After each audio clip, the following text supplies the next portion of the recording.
Улсын хурлын сонгуулийн 61-р тойрогт ардчилсан намаас нэр дэвшигч Батчимэг иргэд сонгогчдод хандан мэдээлэл гаргалаа. Түүнийг өрсөлдөгч талаас нь Тайваны тагнуул мэтээр гүтгэлэг тарааж байгаад бүхэмдэн мэдээлэл хийлээ. Өнөөдрийн байдлаар нэр дэвшигч Батчимэгийн туслах Пагамжав нарыг тагнуул биш гэдгийг Монголын тагнуулын байгууллага тогтоосон байна.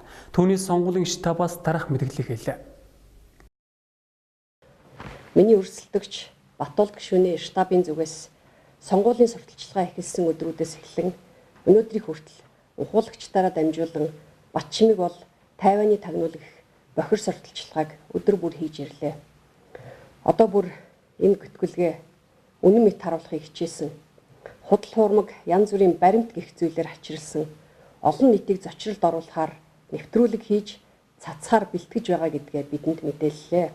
Тийм учраас намайг гүтгэнд оромжлох, олон нийтийг төөрөгдүүлж сонгох эрхэнд нь увайгүй халдах гэсэн ийм үйлдэлүүдийг зүгээр хараад суух боломжгүй гэж үзэж энэ мэдээллийг хийж байна.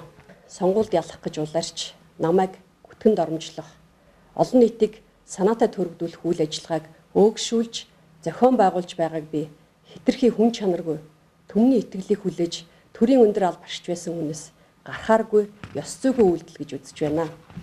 Миний зөвлөхөөр ажиллаж байсан Пагамжав төрийн нууцтай холбоотой хэрэг хийгээгүй гэдгийг тагнуулын байгууллагаас шалгаж тогтоосон.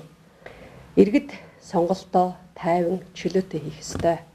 Иргэд сонгогчдын хүсэлтээр нээлттэй хал зарилцах хуримлагад маань хариу өгнө гэдэгт итгэж байна. Төрийн нуруу түвшин түн олонний сэтгэл амгалан Монгол орны маань ирээдүй гэрэл гэгээтэй байх албагүй.